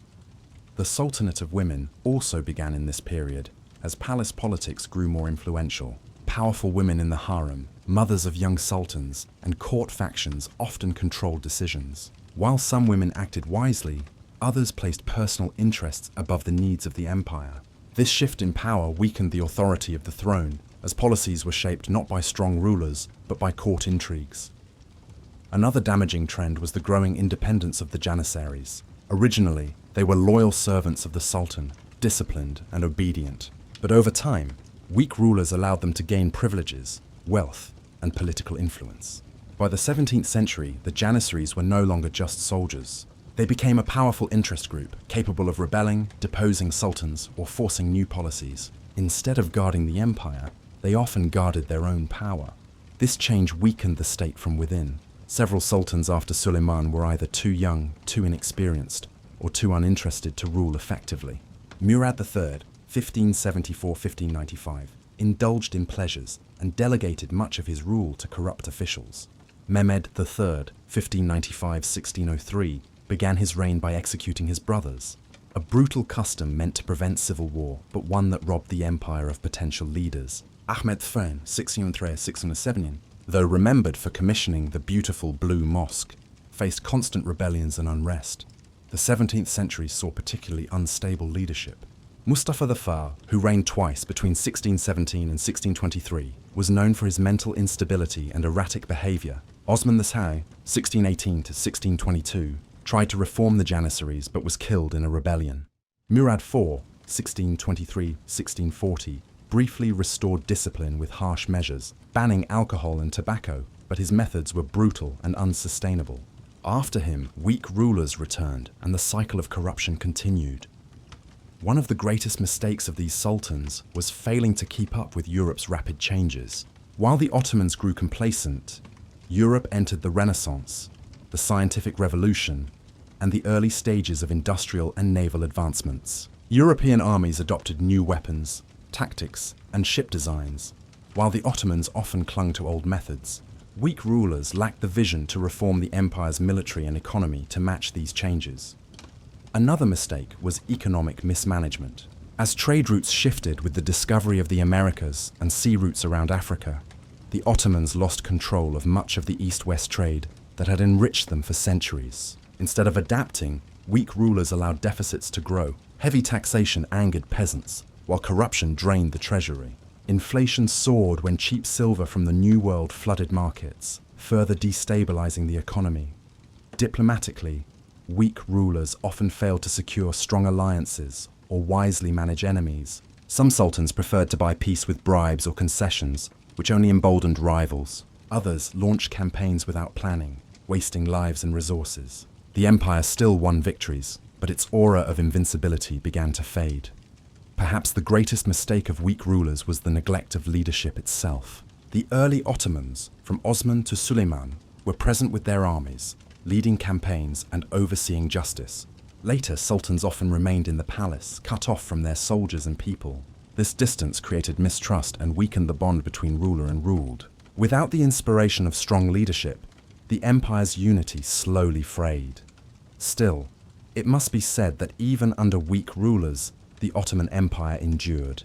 Its systems, traditions, and loyal administrators often carried the state through crises. Grand viziers, generals, and provincial governors sometimes kept the empire alive even when the sultan was incapable. But this was a dangerous reliance. When the throne itself was weak, the empire could not renew itself fully. By the 17th century, the Ottoman Empire was no longer the unstoppable force it had been under Suleiman. It remained vast and powerful, but cracks were clear. European rivals grew stronger, Janissaries grew unruly, the treasury shrank, and provinces grew restless. Weak rulers and their mistakes had not yet destroyed the empire, but they had set it on a path of slow decline. The lesson is clear. Great empires need great leaders, but they also need strong systems to survive weak ones. The Ottomans had the latter, which is why they lasted centuries, but no system can endure forever when weak leadership becomes the norm. The mistakes of these sultans remind us that power without vision, wealth without reform, and armies without discipline cannot last. As the Ottomans grew weaker from within, their rivals outside grew stronger. No empire exists in isolation, and for the Ottomans, the 16th, 17th, and 18th centuries brought a steady stream of external challenges. Some came from ambitious Christian powers in Europe, others from Muslim rivals in the East, and still others from the new global order shaped by discovery and trade. These external pressures tested the empire's resilience and slowly chipped away at its dominance. From the time of Suleiman's siege of Vienna in 1529, the Habsburgs of Austria became the Ottomans' most stubborn enemies. For centuries, the two dynasties clashed across the plains of Hungary and the Balkans. The Ottomans sought to expand westward, while the Habsburgs sought to defend Christendom. Battles raged back and forth, with victories and defeats on both sides. The long wars drained both empires, but for the Ottomans, the costs grew heavier as time passed. The siege of Vienna in 1683 was a turning point. A massive Ottoman army, led by Grand Vizier Kara Mustafa Pasha, surrounded the city. At first, success seemed near, but a coalition of European powers, including the Polish King John III Sobieski, arrived to lift the siege. The Ottoman army was routed, and Europe celebrated the victory as proof that the tide had turned. The defeat at Vienna marked the beginning of Ottoman retreat in Europe. The Treaty of Karlowitz in 1699 forced the empire to surrender large territories in Hungary, Croatia, and Transylvania. For the first time, the Ottomans ceded vast lands to Christian powers, signaling that their expansion was over and their decline had begun. To the east, the Ottomans faced the Safavids of Persia, a Shia Muslim dynasty that rivaled their Sunni authority. The two empires fought repeatedly over control of Mesopotamia, the Caucasus, and eastern Anatolia. The Battle of Chaldiran in 1514 had given the Ottomans an early advantage, but the struggle continued for generations. The wars with the Safavids were costly and often inconclusive. Borderlands shifted back and forth, cities were devastated and resources drained. For the Ottomans, this eastern front meant that they could never focus solely on Europe. Their armies and treasury were always divided, forced to balance two great rivals at once. Though the Safavid state eventually weakened, the rivalry between the Ottomans and Persia remained a permanent feature of Middle Eastern politics. It fueled sectarian tensions, drained resources, and limited the Ottomans' ability to reform. In the north, another power rose to challenge the Ottomans: Russia. From the 17th century onward, Russia expanded southward, seeking access to the Black Sea. This brought them into direct conflict with Ottoman lands in Crimea, Ukraine, and the Caucasus. The wars with Russia were brutal and persistent. Russian armies, better supplied and increasingly modernized, scored victories that exposed Ottoman weaknesses. The Treaty of Küçükkaynarca in 1774 was especially humiliating. It gave Russia influence over Orthodox Christians in the empire and access to the Black Sea. For the Ottomans, this treaty symbolized the shift of power in Europe. They were no longer feared conquerors, they were struggling defenders. At sea, the Ottomans had once dominated under leaders like Barbarossa, but by the late 16th century, their naval supremacy was challenged. The Battle of Lepanto in 1571 was a stunning defeat for the Ottoman fleet at the hands of a Christian coalition led by Spain and Venice. Though the Ottomans rebuilt their navy, the psychological blow was immense. It showed Europe that Ottoman power could be checked on the water.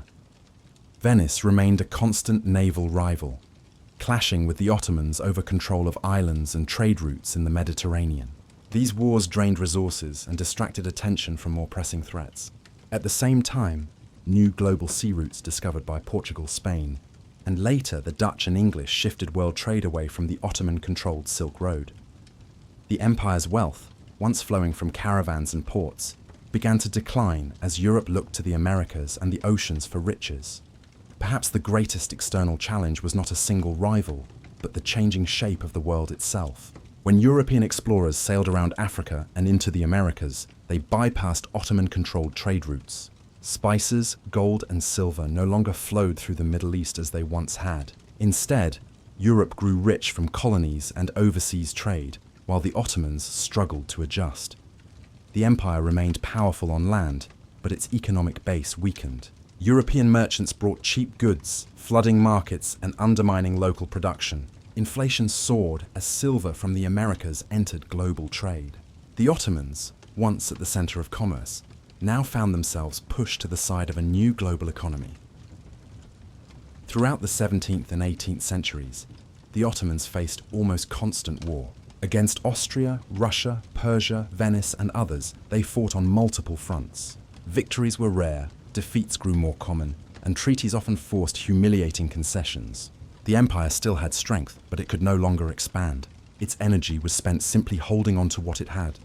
These external challenges also exposed the empire's internal weaknesses. Corrupt officials, rebellious janissaries, and outdated armies could not match the disciplined, modernizing forces of Europe.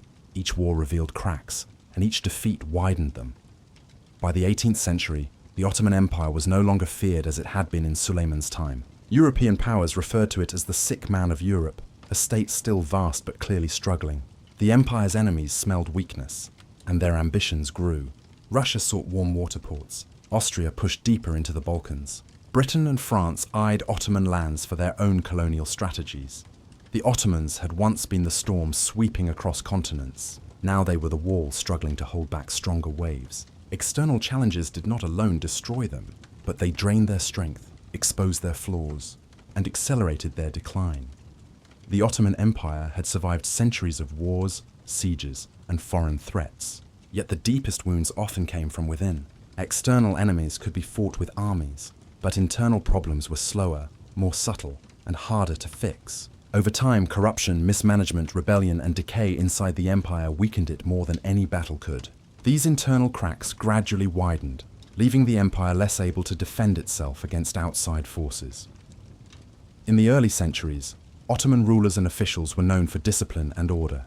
But as weaker sultans rose to the throne, corruption spread. Officials demanded bribes, taxes were collected unfairly, and justice was sometimes sold to the highest bidder. Governors in distant provinces acted like little kings, enriching themselves instead of serving the empire. Such corruption drained the treasury, hurt the poor, and destroyed trust in the state. The old system, where positions were awarded based on merit and loyalty, broke down.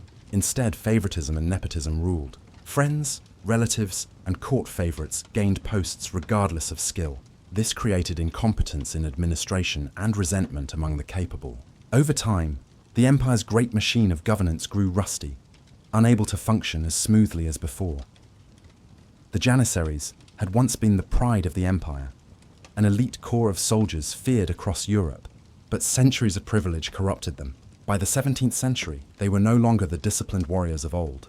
Many ignored military training, married, and engaged in business, which had once been forbidden. They used their political power to demand higher pay and resisted reforms that threatened their position. Instead of protecting the empire, the Janissaries often became its greatest danger. They rioted in Istanbul, assassinated officials, and even dethroned sultans. Attempts to reform them, such as Osman II's efforts in the early 1600s, ended in disaster when the Janissaries killed him. Their grip on power grew so strong that they crippled the empire's ability to modernize its army at the very moment Europe was advancing rapidly. The Ottoman economy also suffered from within. The empire's wealth once flowed from trade routes and productive agriculture, but as European ships bypassed Ottoman lands, revenues fell. Inflation, driven by the flood of silver from the Americas, caused prices to soar. Peasants, already burdened by taxes, faced greater hardship. Meanwhile, local landholders and tax collectors exploited the people. The Taimar system, once a fair balance of land and service, began to break down. Land was increasingly leased to private individuals who squeezed peasants for profit. This weakened both agriculture and loyalty to the empire. Many villagers abandoned farms, becoming bandits or rebels. The countryside, once the empire's backbone, became restless and unstable. The vast size of the Ottoman Empire made it hard to govern, especially when central power weakened. Provinces far from Istanbul often grew rebellious. In Anatolia, peasant uprisings known as the Salali revolts shook the countryside in the 16th and 17th centuries. These revolts, driven by heavy taxes, famine, and corruption, devastated whole regions. In the Balkans, Christian subjects sometimes resisted Ottoman rule, encouraged by European powers. In Arab provinces, tribal leaders often challenged Istanbul's authority. Each rebellion drained soldiers and money, weakening the empire further. Even when the revolts were crushed, the destruction they caused left scars on the economy and population. The palace itself became a source of instability. With the practice of fratricide, the killing of brothers, gradually abandoned, future sultans were often kept in isolation within the palace, a practice known as the cage. Princes grew up without experience in war or governance, leaving them unprepared to rule. When they ascended the throne, many were indecisive, easily manipulated by advisors, or uninterested in affairs of state. Meanwhile, the harem and court factions grew more powerful. Decisions that once required wisdom and foresight were now swayed by personal rivalries, bribes, or hidden agendas. This weakened the authority of the throne and created instability at the heart of the empire. The Ottoman Empire was a mosaic of peoples: Turks, Arabs, Greeks, Armenians, Kurds, Serbs, Bulgarians, Albanians, Jews, and many more. For centuries, the millet system kept peace by allowing each group to live under its own laws and traditions. But as nationalism spread in Europe during the 18th and 19th centuries, these groups began demanding independence. The empire, once proud of its diversity, now struggled with division. Uprisings in Greece, Serbia, and elsewhere weakened unity. Instead of seeing themselves as part of one Ottoman world, many subjects began to see themselves first as Greeks, Serbs, or Bulgarians. The empire's old glue of tolerance and flexibility no longer held as firmly. Another internal problem was the failure to keep up with scientific and technological change. While Europe embraced new ideas, printing presses and scientific methods, the Ottomans were slow to adapt. Some conservative scholars resisted innovation, fearing it would disrupt society. As a result, the empire lagged behind in modern learning and industrial growth. Without progress, the Ottomans could not match the weapons, ships, and factories of Europe. Their armies still fought bravely, but bravery could not overcome superior technology. Their economy remained largely agricultural, while Europe surged ahead into modern industry. None of these problems alone would have destroyed the empire, but together they created a steady erosion. Corruption drained resources. The Janissaries resisted reform. The economy suffered. Rebellions fractured unity. Weak rulers failed to guide the state, and social divisions widened as new ideas spread. The empire still had moments of strength, still won battles, and still produced capable leaders at times. But the pattern was clear. Internal problems ate away at the foundation, making it harder for the Ottomans to resist external threats. By the 18th century, the empire that had once been feared across 3 continents was struggling simply to survive. The Ottoman decline was not sudden. It was slow, uneven, and often disguised by temporary recoveries. But beneath the surface, the cracks grew wider with each passing decade. The greatest threat to the empire was not always an enemy army, but the weaknesses within itself. When an empire begins to decline, it often seeks ways to restore its strength. The Ottomans were no exception. Aware of their weakening power, some sultans, viziers, and thinkers tried to reform the state, modernize its systems, and bring back discipline. These attempts stretched across centuries, from the 17th to the 19th century, and though many failed, they reveal a constant struggle to revive an empire that once dominated the world. The first reforms came in response to the chaos caused by weak rulers and unruly Janissaries. In the early 1600s, Sultan Osman II recognized the decline in discipline among the Janissaries and attempted to replace them with a new corps loyal only to him. His bold move ended in tragedy when the Janissaries revolted and killed him. This failure showed how difficult it would be to challenge entrenched interests inside the empire.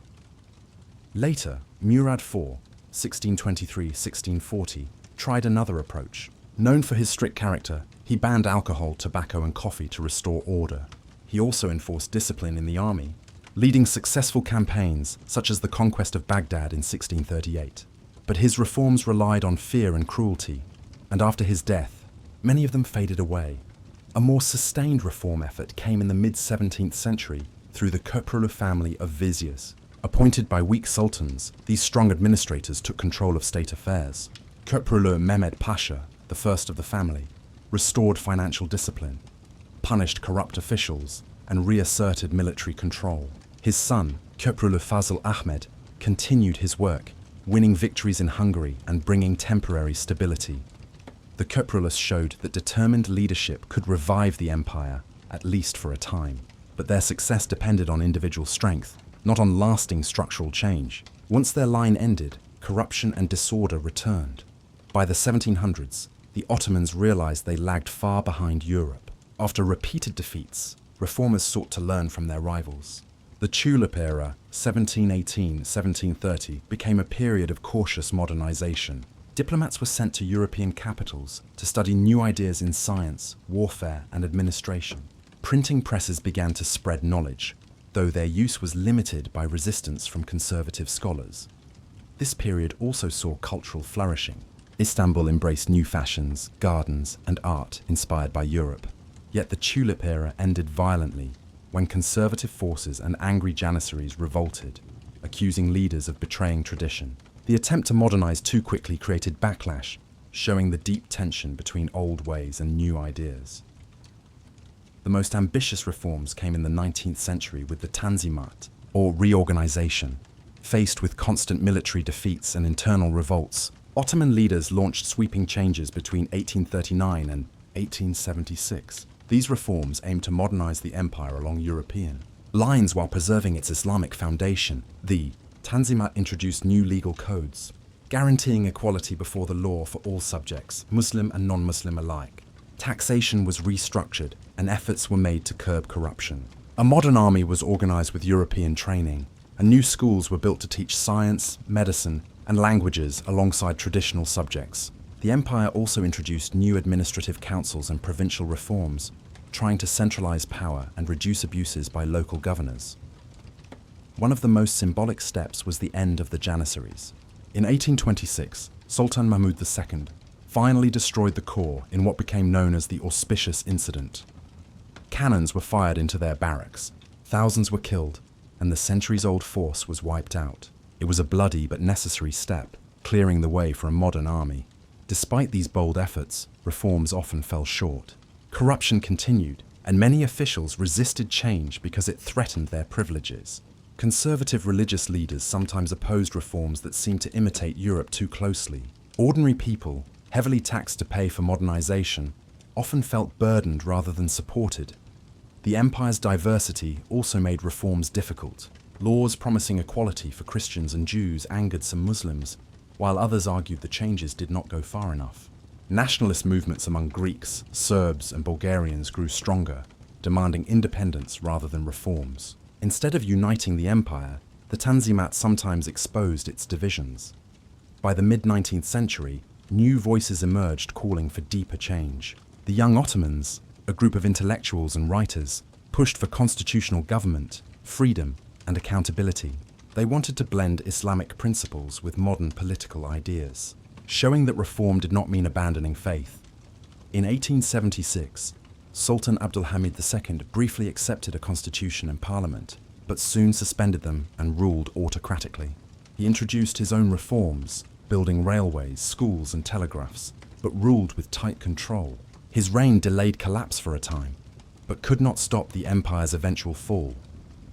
The Ottoman attempts at reform revealed both determination and difficulty. The empire recognized its decline and tried to adapt. Some changes, like ending the Janissaries, were necessary and successful. Others, like the Tanzimat, created progress, but also resistance. The central problem was that reforms came too late, when rivals were already far ahead. The Ottomans tried to catch up to a world that had already moved into a new age of science, industry, and nationalism. In the end, reform gave the empire a second wind, but not a new life. It slowed decline, but could not reverse it.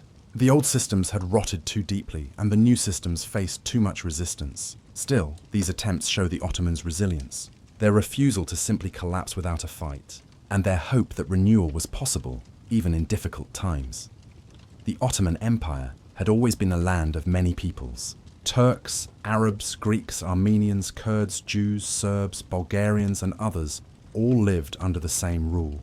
For centuries, the empire held together through tolerance, the millet system, and strong leadership. But in the 18th and 19th centuries, a powerful new force rose in Europe and spread into Ottoman lands: nationalism. Nationalism taught that people of the same language, culture, and religion should form their own nations in the Ottoman world, where communities had long accepted Ottoman authority in exchange for autonomy. Nationalism was explosive. Instead of seeing themselves as part of a diverse empire, many subjects began to see themselves as separate nations waiting to be free. One of the first great tests came with the Greeks. For centuries, the Greeks had lived under Ottoman rule, keeping their orthodox faith and traditions alive. Inspired by the French Revolution and supported by European powers, they began to dream of independence. In 1821, uprisings broke out across Greece. The struggle was brutal. Villages were destroyed and massacres scarred both sides. The Ottomans fought fiercely to keep control, but the Greeks gained support from abroad. European nations like Britain, France, and Russia, motivated by both politics and sympathy for Christian Greeks, intervened. The Battle of Navarino in 1827 destroyed much of the Ottoman fleet, sealing the fate of the war. By 1830, Greece was recognized as an independent state.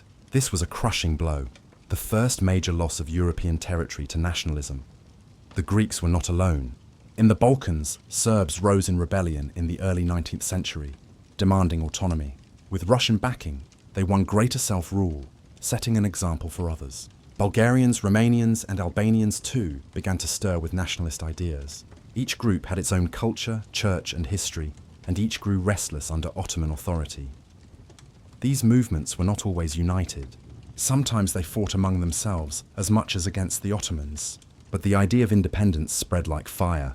For the Ottomans, this meant constant unrest, costly wars, and the slow but steady loss of lands that had once been their European heartland.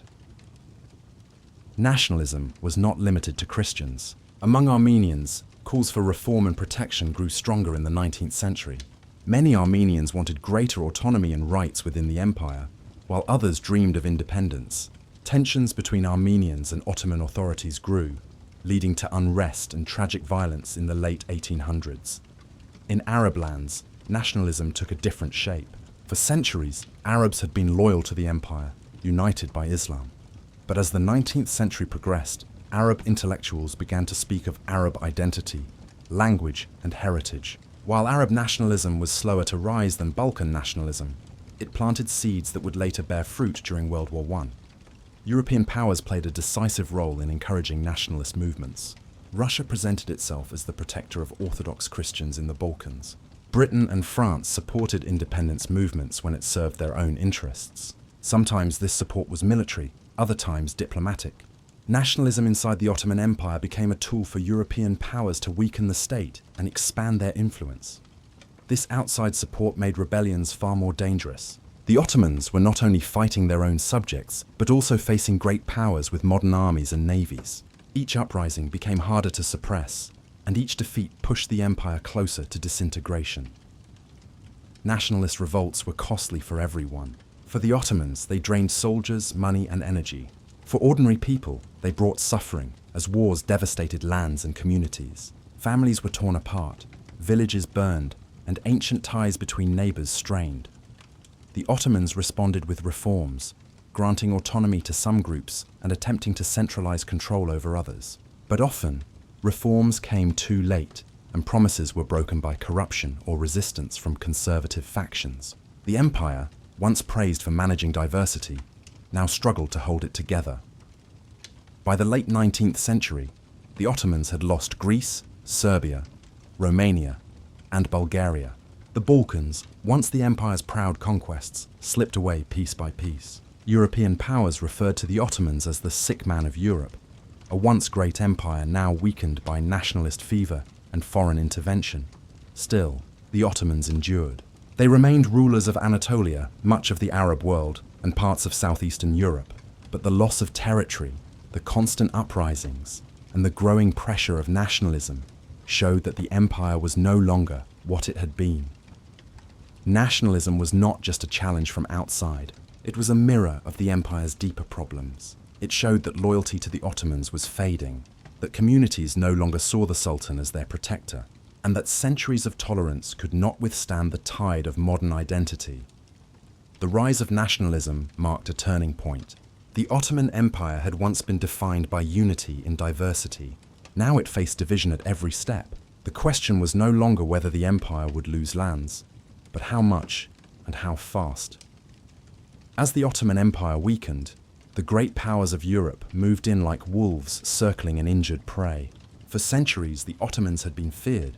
They had besieged Vienna, fought Spain and Venice on the seas, and clashed with Russia on the steppes. But by the 18th and 19th centuries, the balance of power had shifted. Europe's nations grew richer, stronger, and more advanced, while the Ottomans struggled with decline. The result was a new era where the empire became less a conqueror and more a battlefield for the ambitions of others. No power challenged the Ottomans more persistently than Russia. Since the days of Peter the Great, Russia had longed for access to warm water ports, and that meant pushing south toward the Black Sea and the Mediterranean. Ottoman lands stood directly in the way. From the 18th century onward, Russia fought war after war against the Ottomans. Victories at battles like Poltava and campaigns in Crimea gave Russia confidence. By the Treaty of Küçükkaynarca in 1774, the Ottomans were forced to give Russia influence over Orthodox Christians in their empire. This was more than a diplomatic concession. It gave Russia an excuse to interfere constantly in Ottoman affairs. Throughout the 19th century, Russia expanded further. It annexed Crimea, pushed into the Caucasus, and supported Balkan nationalists against the Ottomans. The empire's southern frontier became a constant battlefield, and every defeat made the Ottomans weaker. Russia's ambition was clear: to replace the Ottomans as the dominant power in the East. Britain's role was more complicated. Unlike Russia, it did not seek to conquer Ottoman lands directly. Instead, Britain worried about balance. If Russia destroyed the Ottomans and took Istanbul, it would control the eastern Mediterranean and threaten British routes to India. This became the heart of the Eastern question. What would happen to Ottoman lands as the empire declined? For much of the 19th century, Britain propped up the Ottomans, not out of love, but out of self-interest. British diplomats and soldiers intervened repeatedly to stop Russia from gaining too much. The Crimean War, 1853-1856, was the clearest example. Britain and France joined the Ottomans to fight Russia. Together they checked Russian expansion, but the war also exposed how weak the Ottoman military had become compared to modern European armies. Britain also gained influence in Egypt, an Ottoman province of great importance, because of its location on the way to India. By the late 1800s, British control over Egypt and the Suez Canal gave them dominance in the region, while further weakening Ottoman authority. France, too, played a double role. At times, it supported the Ottomans against other powers. At other times, it took advantage of their weakness. Napoleon's invasion of Egypt in 1798 shocked the empire and showed that European armies could strike deep into Ottoman territory. Later, France took colonial possessions in North Africa, beginning with Algeria in 1830. Though Algeria had been nominally under Ottoman rule, it was now gone forever. France also cultivated cultural and economic influence inside the empire. French advisors, teachers, and traders spread European ideas in Ottoman cities, contributing to both reform and unrest. The Austrians, longtime rivals of the Ottomans, also benefited from decline. After the failed siege of Vienna in 1683, Austria slowly pushed the Ottomans back. By the Treaty of Karlowitz in 1699, they gained much of Hungary. In the 19th century, Austria-Hungary became a key player in the Balkans. Its goal was to expand southward, often clashing with both the Ottomans and Russia. Balkan nationalism gave Austria opportunities, but also dangers. Supporting independence movements weakened the Ottomans, but too much unrest threatened Austria itself, since it also ruled many different ethnic groups. Still, Austria gained steadily from Ottoman retreat, while presenting itself as a civilized alternative to Ottoman rule. Germany entered the Ottoman story later, in the late 19th century. Unlike Britain, France, and Russia, Germany had no long history with the Ottomans, but as a rising power after its unification in 1871, Germany sought allies outside Europe. The Ottomans, desperate for support, welcomed them. German engineers built railways, including the ambitious Berlin to Baghdad line, and German officers trained Ottoman soldiers. This relationship grew stronger in the early 20th century and played a key role in World War I, when the Ottomans sided with Germany against Britain, France, and Russia. But by then, the empire was already too weak to recover.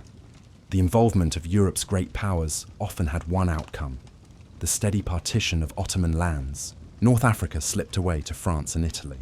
The Balkans broke off under the shadow of Austrian and Russian influence. Britain occupied Egypt. Each power took its piece, while claiming to protect Christian minorities or maintain balance. By the end of the 19th century, the Ottomans ruled far less land than before. The empire had become a pawn in European politics, its fate debated in foreign capitals more than in Istanbul itself. For ordinary Ottomans, the role of great powers meant constant instability. Wars brought destruction, while foreign interference eroded sovereignty.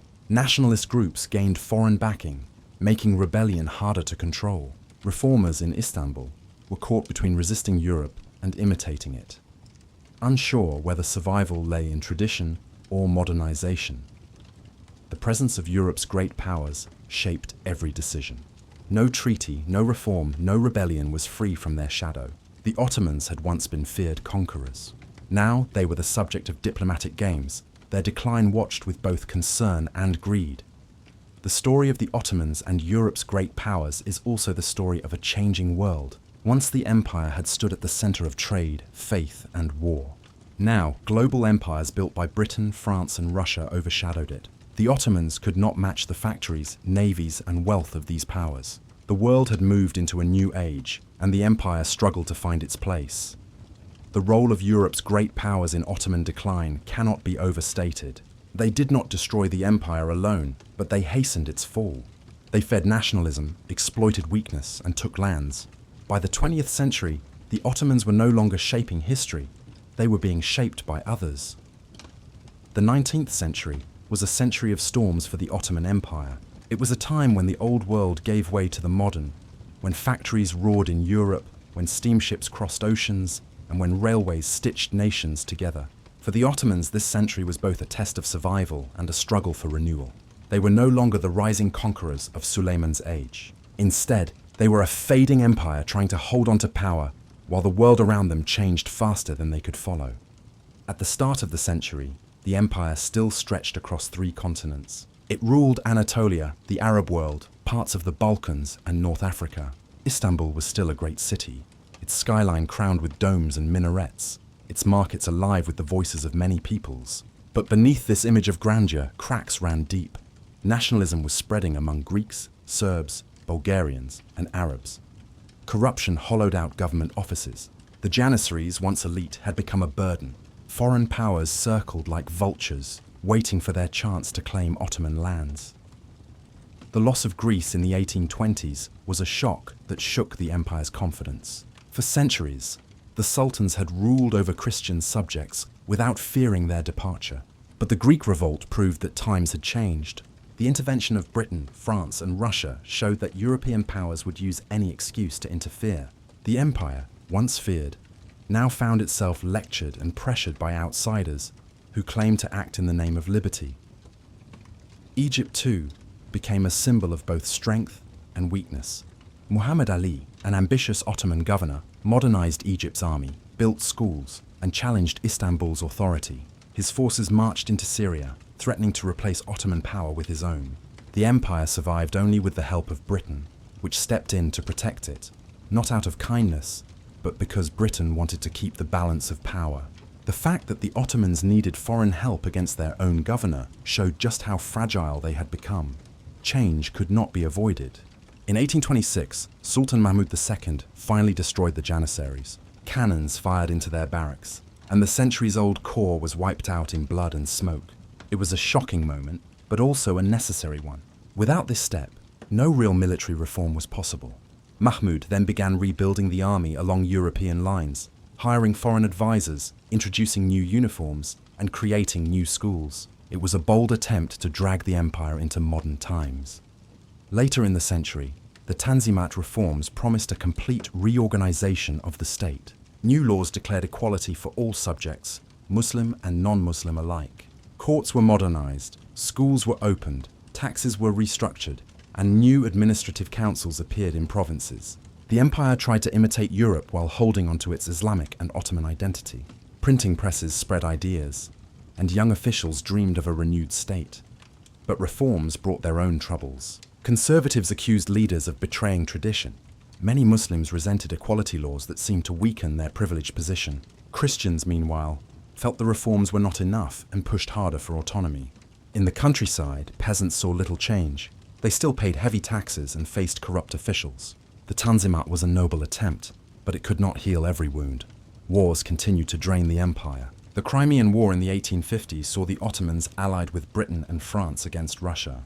Though the Ottomans stood on the winning side, the war exposed their dependence on European allies and left them deeply in debt. European bankers soon gained control over much of the empire's finances, reducing sovereignty even further. By the late 19th century, the empire owed so much money that foreign powers managed its treasury directly. The once rich state of Suleiman's day now relied on loans just to survive. Nationalism spread like wildfire. Serbia gained autonomy, Romania emerged, and Bulgaria rose in revolt. Each success encouraged the next, and each loss weakened Ottoman authority. In 1878, after the Russo-Turkish War, the empire was forced to recognize the independence of several Balkan states. Lands that had been Ottoman for centuries slipped away. Villages were divided, families uprooted, and the dream of a diverse empire began to fade. Meanwhile, in the Arab lands, new voices of reform and identity appeared. Writers and scholars in Beirut, Cairo, and Damascus began to speak of Arab heritage and language, laying the seeds of Arab nationalism. Though loyalty to the Caliph in Istanbul remained, the cracks of identity widened. The empire was no longer the unchallenged center of unity it had once been. Sultans tried to respond in different ways. Abdulmajid supported the Tanzimat and encouraged modernization. Abdulaziz built railways and tried to expand the navy but left the empire bankrupt. Abdul Hamid II, who ruled from 1876 to 1909, suspended the constitution, ruling as an autocrat while still introducing schools, telegraphs, and infrastructure. He leaned heavily on Islamic unity, presenting himself as the defender of all Muslims. His strategy slowed decline for a while, but repression and censorship created resentment. The 19th century was also the age of European imperialism. Britain occupied Egypt in 1882, taking control of the Suez Canal, the gateway to India. France expanded in North Africa, seizing Tunisia and Algeria. Italy eyed Libya. Each loss reminded the world that the Ottomans were shrinking, no longer a great empire, but a shadow of their former self. Yet, even in this century of decline, the Ottomans endured. They adapted just enough to survive, balancing reform with tradition, resisting collapse even as pressure mounted.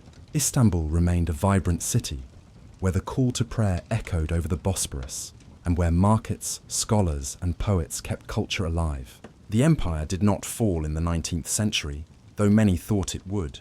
Instead, it staggered forward, battered but still breathing, waiting for the final storms of the 20th century. The 19th century was not just a story of weakness. It was also a story of resilience. Few empires could have survived so many defeats, so much debt, and so much unrest. The Ottomans did. They lost land, they lost wealth, but they did not lose identity. They remained the House of Osman, rulers of Istanbul, guardians of Mecca and Medina, even as their world narrowed. It was a century of survival against all odds, and it set the stage for the final chapter of their story. The dawn of the 20th century brought the final and greatest storm for the Ottoman Empire. For centuries, it had fought to defend its lands, reform its systems, and adapt to the changing world. But when the First World War erupted in 1914, the empire found itself drawn into a conflict greater than anything it had faced before. The war would decide not only the fate of Europe, but also the survival of the Ottomans themselves. By the time of the war, the empire was already weakened. It had lost most of its Balkan lands after the wars of 1912 and 1913. Millions of Muslims fled to Anatolia as refugees, carrying stories of suffering and loss. The treasury was empty, the army outdated, and the people weary of endless conflict. Yet the empire still held immense strategic value. It controlled the straits, the narrow waterways that connected the Black Sea to the Mediterranean. Whoever held these waters could shape the outcome of the war. At the heart of Ottoman decision-making stood the Young Turks, a group of officers and politicians who had taken power in 1908, promising to save the empire through reform and nationalism. They believed that siding with a great power was the only way to survive. When the war began, they looked to Germany. The Germans had already invested heavily in Ottoman railways and trained the army. Britain and France, once allies, were now seen as enemies who had stolen Ottoman lands in Egypt and North Africa. And Russia remained the empire's greatest historic threat. Thus, the Ottomans chose to join the Central Powers, Germany and Austria-Hungary, against Britain, France, and Russia. The decision was fateful. In November 1914, Ottoman warships bombarded Russian ports in the Black Sea. Days later, the great powers declared war. Suddenly, the Ottomans found themselves fighting on multiple fronts at once, defending a crumbling empire against some of the strongest armies in the world. One of the most dramatic battles came in early 1915 at Gallipoli. Allied forces, including soldiers from Britain, France, Australia, and New Zealand, attempted to force their way through the Dardanelles to capture Istanbul. It was a bold plan, meant to knock the Ottomans out of the war and open a supply line to Russia. But the Ottomans, under commanders like Mustafa Kemal, fought with desperate courage. From the cliffs and trenches of Gallipoli, they rained down fire on the invaders. The campaign turned into a blood-soaked stalemate, with heavy losses on both sides. In the end, the Allies withdrew in defeat. Gallipoli became a symbol of Ottoman resilience, a reminder that even in decline, they could still defend their heartland. Far to the east, the Ottomans launched a campaign against Russia in the Caucasus. But here, things went disastrously wrong. Poor planning, harsh winter, and inadequate supplies led to the catastrophe of Sarikamish in 1915, where tens of thousands of Ottoman soldiers froze or starved. It was a devastating blow, one that haunted the empire throughout the war. In the Arab lands, another great challenge arose. Britain encouraged Arab leaders to rise in revolt against Ottoman rule, promising independence. Sharif Hussein of Mecca, persuaded by British envoys like T.E. Lawrence, launched the Arab Revolt in 1916. Rebel forces attacked Ottoman garrisons and railway lines, striking at the empire from within. Though the revolt's success was limited at first, it grew as British support increased. For the Ottomans, this betrayal cut deep. Lands that had been loyal for centuries now slipped away under the pressure of both foreign promises and local ambitions. The empire also faced invasion in Mesopotamia. British forces, seeking to protect oil supplies and secure routes to India, advanced from the Persian Gulf. After a long struggle, they captured Baghdad in 1917, striking a symbolic blow. To the west, British troops under General Allenby marched into Palestine, capturing Jerusalem in December of that same year. These losses were more than military defeats. They were spiritual wounds. The holy cities of Islam, once guarded proudly by the Ottomans, were slipping from their grasp. Despite these setbacks, the empire fought on. German support brought new weapons, but shortages of food, medicine and supplies grew severe. Ordinary people suffered as famine spread in parts of Syria and Lebanon. Disease, poverty and exhaustion took a terrible toll. The empire, stretched thin, was fighting for survival on every front. By 1918, the end was near. Allied offensives broke Ottoman defenses in the Middle East. Arab and British forces entered Damascus. Istanbul itself faced the threat of occupation. In October, the empire signed the Armistice of Mudros, effectively surrendering. The once mighty Ottomans, who had stood as conquerors for centuries, were now defeated, their lands divided by victors. The aftermath was harsh. Britain and France carved up Arab lands under secret agreements, creating mandates in Iraq, Syria, Lebanon, and Palestine. Greece occupied parts of Anatolia. Armenia sought independence. Istanbul was placed under Allied control. The empire seemed finished, reduced to scraps by foreign powers. Yet even in this darkest hour, the story was not over. From the ashes of defeat would rise a new struggle, one that would determine the fate of Anatolia and the Turkish people. But for the Ottoman Empire itself, World War I was the final act. It had entered the conflict to survive, but instead, it lost nearly everything. The First World War was not only a military defeat for the Ottomans, it was the end of their role as a world power. The empire that had once shaken Europe, guarded the holy cities, and ruled diverse nations was gone. What remained was the question of what would rise in its place. The end of the First World War left the Ottoman Empire broken, its lands divided, and its capital humiliated under foreign occupation.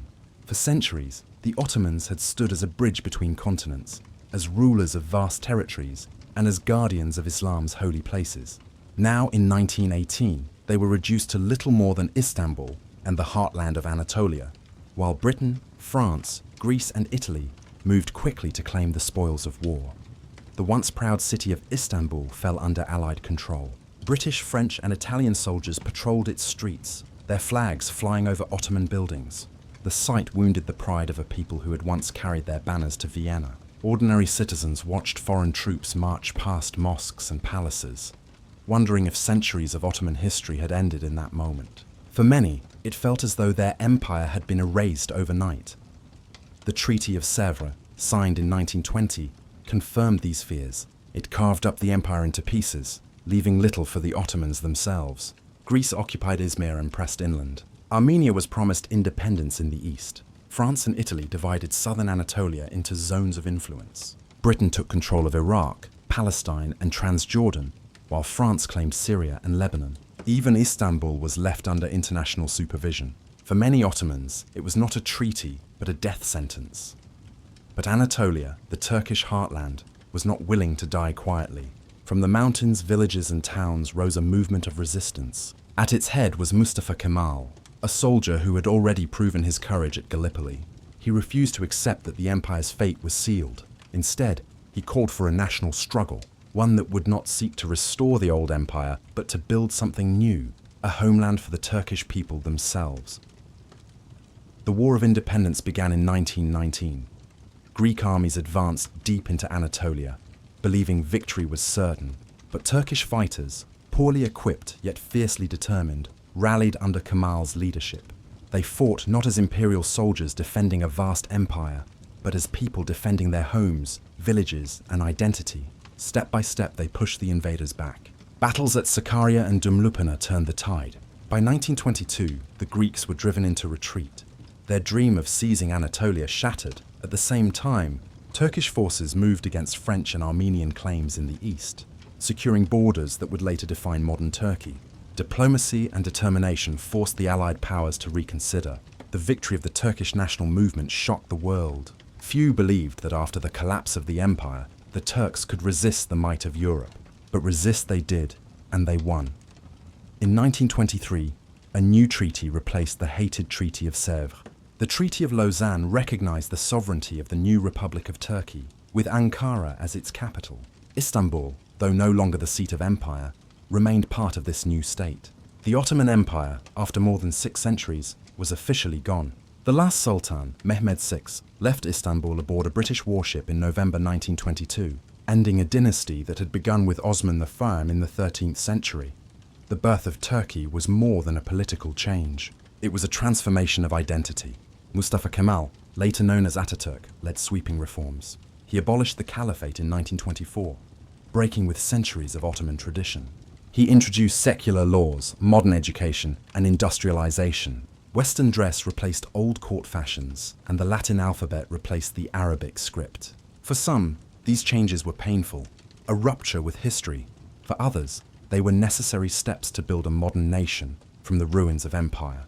Yet even as the Republic of Turkey moved forward, the memory of the Ottomans lingered. For Muslims across the world, the loss of the caliphate was a deep wound. For Balkan nations, the Ottoman centuries remained part of their history, whether remembered with pride or resentment. For Arabs, the end of Ottoman rule was followed not by freedom, but by European colonialism, leaving mixed feelings about what had been lost. The fall of the empire was not only the story of political collapse, it was the end of a way of life that had endured for generations. The call to prayer still echoed, bazaars still bustled, families still carried traditions. But the empire that had tied together Turks, Arabs, Greeks, Armenians, and others under one banner was gone. In its place stood new nations, each carrying pieces of the Ottoman past into their own futures. Looking back, the fall of the Ottoman Empire was the result of many forces. Weak rulers and corruption had eaten away at its strength. Nationalism had torn apart its unity. Europe's great powers had exploited its decline. And the modern age, with its science, industry, and global trade, had left it behind. Yet, in its final struggle, the empire gave birth to a new idea, that even in defeat, people could rise again to claim their destiny. The Ottoman story did not end in despair. It ended in transformation. From the ruins of empire, Turkey emerged, determined to stand as a modern nation. The echoes of the past still lived in its mosques, its palaces, and its people. The rise and fall of the Ottoman Empire was more than a tale of conquests and decline. It was the saga of resilience, of survival, and of rebirth. And though the empire itself passed into history, its legacy continued to shape the world long after its fall. History often tempts us to wonder what might have been. The Ottoman Empire, once stretching across 3 continents and lasting more than 600 years, still stirs the imagination. It rose from a small frontier principality to a global power, and though it eventually fell, its memory has never truly faded. What if it had not collapsed in the 20th century? What if the empire had adapted, survived, and continued into our own time? How different would the world look if the House of Osman still ruled? If the empire existed today, its territory alone would make it one of the largest states on earth. Imagine a nation uniting modern Turkey with the Arab lands of Iraq, Syria, Lebanon, Palestine, Jordan, and the Hejaz, along with parts of North Africa and the Balkans. Such a state would command vital waterways, from the Bosporus to the Suez Canal. It would hold resources like oil, fertile lands, and bustling ports. Economically and strategically, it would rival any modern superpower. But the empire was never only about land. It was also about people, a mosaic of cultures, languages, and faiths. In our own century, that diversity would be both a strength and a challenge. On one hand, the Ottoman system of tolerance might allow Muslims, Christians, and Jews to live together with greater ease than in many nation-states. On the other hand, nationalism, which shattered the empire in the 19th century, would still be a constant force. Could the Ottomans have built a modern identity strong enough to unite Turks, Arabs, Kurds, Greeks, and others under one banner? That question lies at the heart of imagining their survival. If the empire had endured, its capital, Istanbul, would almost certainly remain one of the greatest cities in the world, a true crossroads of East and West. Its mosques and palaces would stand beside modern skyscrapers, its bazaars beside high-speed trains. It might be a center not only of trade, but of diplomacy, where East and West met to negotiate peace. Perhaps the empire's long tradition of balancing cultures could have helped ease tensions that plague our modern world. In religion, the empire's survival would carry even deeper meaning.